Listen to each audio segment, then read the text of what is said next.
Good morning students. Last class में हमने मौर्य साम्राज्य का जो टॉपिक था वो पूरा कर लिया था। तो देखिए, इतिहास जो होता है वो एक निरंतर कहानी है और इतिहास की जो विभिन्न कड़ियां हैं वो आपस में जुड़ी हुई हैं। जैसे हम जो आगे पढ़ने जा रहे हैं ये मौर्य काल के पश्चात की बात है कि जब आपने जो लास्ट टॉपिक पढ़ा था, देखिए हर एक जो चैप्टर है ना, अगर आप देखेंगे हर एक चैप्टर पिछले चैप्टर से जुड़ा हुआ है। ठीक है, आपने जहां छोड़ा था हम मतलब वहीं से आरंभ करेंगे। हमने जहां छोड़ा था, कहाँ छोड़ा था हमने लास्ट? मौर्य साम्राज्य के पतन के बारे में, उसके कारण पढ़े थे। तो अभी उसी को आगे कंटिन्यू करते हुए कि मौर्य साम्राज्य के पतन के पश्चात भारत फिर छोटे छोटे स्वतंत्र राज्यों में बट गया। मौर्य साम्राज्य से पहले की क्या स्थिति थी, वो भी यही थी जो कि मौर्य साम्राज्य के बाद की स्थिति बनी। मौर्य साम्राज्य की स्थापना से पहले भी भारत छोटे छोटे राज्यों में बटा हुआ था, राजनीतिक एकता का अभाव था। तो चंद्रगुप्त मौर्य ने वो सारे जो छोटे छोटे राज्य थे उनको आपस में मिलाकर उन राज्यों को राजनीतिक एकता के सूत्र में बांध दिया था और एक सुदृढ़ शक्तिशाली साम्राज्य की स्थापना की थी। लेकिन जब मौर्य साम्राज्य, जब भी कोई आप देखिए कोई भी बड़ा जो राज्य या साम्राज्य का जब पतन होता है तो फिर स्थिति वैसी हो जाती है जो कि उसके उदय होने से पहले थी। वही हुआ कि जब मौर्य साम्राज्य का पतन हुआ तो भारत फिर छोटे छोटे स्वतंत्र राज्यों में विभाजित हो गया और ऐसे में जो विदेशी शक्तियां थी जैसे शक, कुषाण, हुणों के आक्रमण हुए और पश्चिम भारत में अगर हम देखें तो यूनानी, शक और कुषाणों ने अपना प्रभुत्व स्वीकार कर लिया था। इन शक्तियों में से कुषाण जाति को छोड़कर किसी भी अन्य जाति ने इतना विशाल साम्राज्य भारत में स्थापित नहीं किया जितना कि कुषाणों ने। अब जो हम पढ़ने जा रहे हैं, आपका जो लास्ट टॉपिक है इस फर्स्ट यूनिट में, ठीक है, आपकी 3 यूनिट है, 3 में से जो पहली यूनिट है वो ऑलमोस्ट हम खत्म करने जा रहे हैं। इसके 2-3 लेक्चर के बाद वो खत्म हो जाएगी। तो आप ये देखिए कि कुषाणों के बारे में हम पढ़ेंगे जिन्होंने जो आक्रमणकारी जातियां थी उनमें सबसे जो विशाल साम्राज्य स्थापित किया वो कुषाणों ने किया। उनका एक शासक था जिसका नाम था कनिष्क, उसके बारे में हम डिटेल में पढ़ने जा रहे हैं। तो देखिए, इस कुषाण वंश ने भारत के क्षेत्र में मतलब भारत में प्रत्येक क्षेत्र में आशातीत सफलता हासिल की। यानी जहां उत्तर भारत में राजनीतिक एकता स्थापित हुई कुषाण शासकों के द्वारा, वहीं चहुमुखी विकास हुआ भारत का, चाहे वो कला हो, चाहे वो धर्म हो, चाहे वो साहित्य हो। ठीक है, तो देखिए भारतीय इतिहास में अगर हम मौर्योत्तर काल देखें, मौर्योत्तर काल का क्या मतलब हो गया? मौर्योत्तर काल का मतलब है मौर्यों के पश्चात, मौर्य उत्तर यानी मौर्यों के बाद का काल। तो रफली इसको हम कह सकते हैं कि 2000 ईसा पूर्व से लेकर 300 ईस्वी तक का जो काल है उसको हम मौर्योत्तर काल कहते हैं। आप जानते हैं कि मौर्य जो राजवंश था वो 322 ईसा पूर्व से लेकर 185 ईसा पूर्व तक रहा। तो रफली हम कह देते हैं भाई 200 ईसा पूर्व से लेकर 300 ईस्वी तक। ये ध्यान रखना है आपको, क्योंकि ईसा पूर्व घट रहे हैं। 200 के बाद 199, ठीक है, 198, 197, 196, ऐसे आते आते फिर क्या आ जाएगा, 1 आ जाएगा। उसके बाद फिर 1 से शुरू हो जाएगा, 1 से लेके फिर 300 AD तक। अब जो है ना, ये आप समझ लीजिए कि अब इतिहास जो हम पढ़ रहे हैं उसमें ईसा पूर्व खत्म हो गया। अब ईस्वी के बारे में हम पढ़ेंगे, आगे जो भी पढ़ेंगे हम ईस्वी के बारे में पढ़ेंगे, यानी AD के बारे में। ठीक है, तो देखिए भारतीय इतिहास में जो मौर्योत्तर काल है यानी मौर्यों के पश्चात का जो काल है वो माना जाता है 200 ईसा पूर्व से लेकर और 300 ईस्वी तक। और इस काल में मौर्य साम्राज्य के विघटन के साथ ही भारत के विभिन्न क्षेत्रों में बहुत से राजवंशों की स्थापना हुई। जैसे आप तो ये जानते हैं कि जो अंतिम मौर्य शासक था जिसका नाम था बृहद्रथ, उसकी हत्या किसने की थी? मैंने आपको लास्ट क्लास में बताया था, उसकी हत्या की थी उसी के ब्राह्मण सेनापति जिसका नाम था पुष्यमित्र शुंग। ठीक है, तो पुष्यमित्र शुंग ने मौर्य वंश का अंत करके और शुंग वंश की स्थापना की। ठीक है, फिर इसी प्रकार से एक व्यक्ति था वसुदेव, उसने देवभूति नामक अंतिम शुंग शासक की हत्या कर दी थी और फिर उसने कणव वंश की स्थापना की।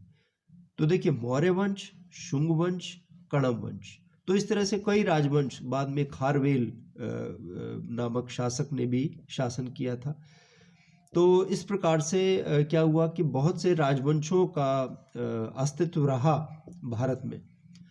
और देखिए, बाद में फिर हिंदू यूनानी शकों ने भारत पर आक्रमण किया। फिर बीच में एक राजा था विक्रमादित्य, उसने विक्रमी संवत भी चलाया था 58 ईसा पूर्व में, और वो भी आजकल जो कैलेंडर में वो विक्रमी संवत के रूप में चलता है। तो देखिए, जब भारत छोटे छोटे राज्यों में बंट गया मौर्य साम्राज्य के पतन के बाद, तो ईसा की प्रथम शताब्दी में कुषाण वंश ने छोटे छोटे उन राज्यों को समाप्त करके राजनीतिक एकता पुनः स्थापित की।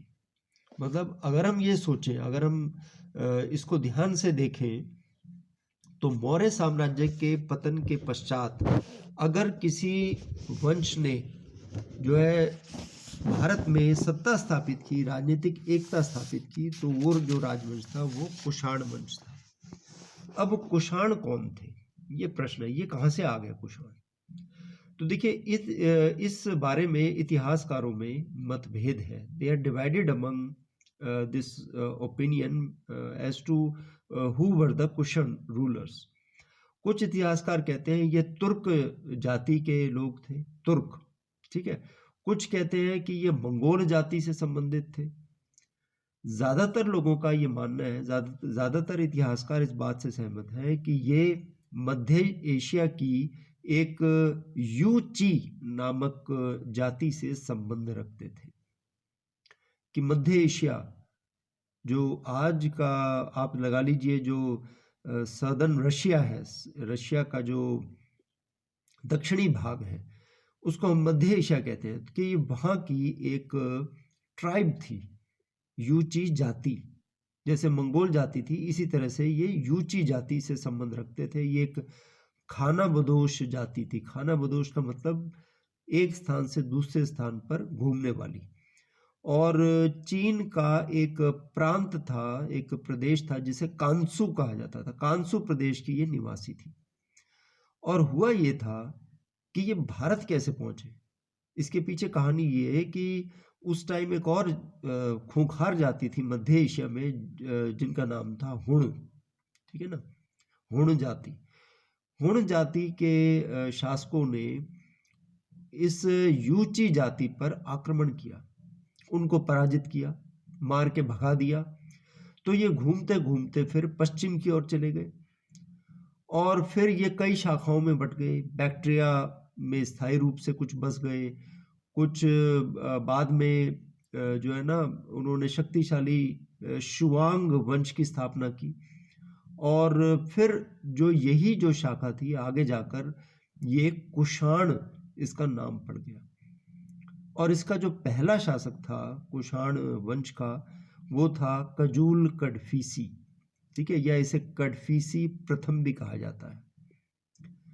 आप इसे बुक से पढ़ लेना, कजूल कडफीसी या कडफीसी प्रथम भी इसको कहा जाता है। वास्तविक नाम इसका कजूल कडफीसीस था। तो कजूल कडफीसीस एक महत्वाकांक्षी शासक था, कुषाण वंश का पहला शासक। और उसने जो है अन्य जो आक्रमणकारी थे भारत पर, जैसे यूनानी थे, पार्थियन थे यानी ईरानियंस, तो उनको हराकर और काबुल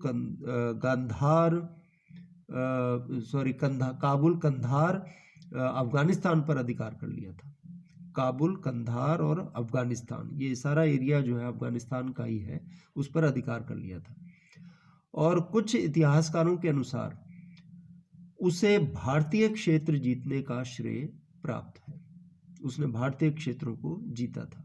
वह पहला कुषाण शासक था जिसने हिंदुकुश के दक्षिणी भागों में अपनी मुद्राएं प्रचलित की थी, क्योंकि हमें बहुत से सिक्के उसके प्राप्त हुए हैं जिन पर रोमन प्रभाव भी देखा जा सकता है। जैसे रोमन सम्राट था एक अगस्तस के उत्तराधिकारियों के सिक्कों से ये काफ़ी मेल खाते हैं। इसके बाद एक और शासक हुआ, यानी कजूल कड़फिसिस की मृत्यु के पश्चात विम कड़फिसिस नामक एक और शासक हुआ, या इसे कड़फिसी द्वितीय भी कहते हैं। जैसे उसे कड़फिसी प्रथम कहते थे, इसे कड़फिसी द्वितीय कहते हैं। तो ये कुषाण वंश का दूसरा शासक बना।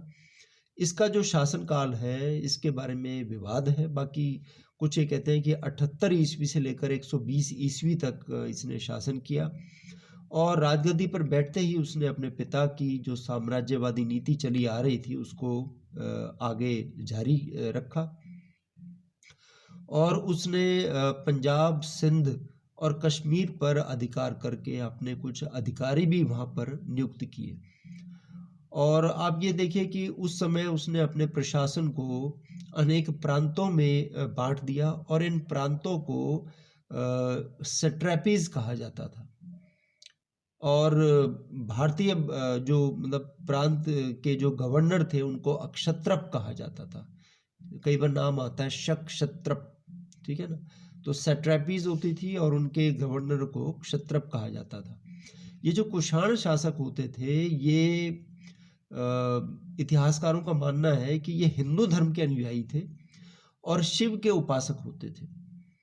इसके अतिरिक्त वो बहुत तरह की उपाधियां जो है धारण किया करते थे, जैसे महाराजाधिराज, सम्राटों का सम्राट, देवपुत्र, महेश्वर, इस तरह की उपाधियां वो धारण किया करते थे। अब ये जो दो शासक मैंने बताए आपको, एक तो कजूल कड़फिसी या कड़फिसी प्रथम, और दूसरा कड़फिसी द्वितीय या Vima Kadphises, they were not so popular. जो सबसे पॉपुलर इनका जो रूलर था, जिसके बारे में हम डिटेल में पढ़ेंगे, वो था कनिष्क। ठीक है, कनिष्क जो है कुषाण वंश का सबसे शक्तिशाली शासक सिद्ध हुआ। उसमें कुछ भारतीय शासकों के गुण थे, जैसे कि उसमें चंद्रगुप्त प्रथम और समुद्रगुप्त जैसी वीरता, और अशोक की भांति धार्मिक उत्साह उसके अंदर मौजूद था। आप ये देखिए कि उसकी तुलना बौद्ध धर्म के मार्फत अशोक से की जाती है, बल्कि कनिष्क को दूसरा अशोक भी कहा जाता है। किस लिए? उसके बौद्ध धर्म के प्रति किए गए कार्यों के कारण। He is called as the second Ashoka. ठीक है, हालांकि कनिष्क के बारे में हमें बहुत डिटेल में कोई जानकारी नहीं है, जीवन के बारे में, उसके पिता के बारे में, उसकी माता के बारे में, या उसकी पर्सनल लाइफ के बारे में, और ये भी नहीं पता कि हमें वो शासक कब बना था। कुछ कहते हैं कि 120 ईस्वी में वो राजगद्दी पर बैठा था। जैसे कि अगर हम देखें कि विम कैडफिसिस का अगर वो पुत्र था, तो वो विम कैडफिसिस 78 से 120 ईस्वी, और 120 ईस्वी से फिर बाद में कनिष्क ने शासन किया। लेकिन कुछ इतिहासकार उसका राज्य आरोहण 78 ईस्वी मानते हैं। 78 ईस्वी क्या है? शक संवत। ठीक है, कुछ मानते हैं 144 ईस्वी है। तो अलग अलग विचार हैं, मुख्तलिफ विचार हैं इतिहासकारों के। तो ये कहना बहुत कठिन होगा कि कनिष्क का शासनकाल क्या रहा होगा। It's very difficult to ascertain. लेकिन अगर हम देखें कि बौद्ध धर्म की जो चौथी महासभा हुई थी वो 120 ईस्वी में आयोजित हुई थी, और वो कनिष्क के काल में ही हुई थी। तो एटलीस्ट इतना तो हमें पता है कि कनिष्क 120 ईस्वी में तो मौजूद था। ठीक है, अब कनिष्क की क्या खासियत थी? देखिए, एक न केवल एक महान विजेता था, बल्कि कला, साहित्य और धर्म का संरक्षक था।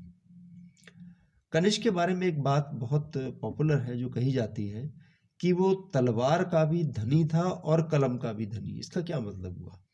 कि एक बहुत अच्छा विजेता भी था और साहित्य का बहुत बड़ा संरक्षक था। उसकी साहित्यिक गतिविधियों के बारे में हम आगे जानेंगे।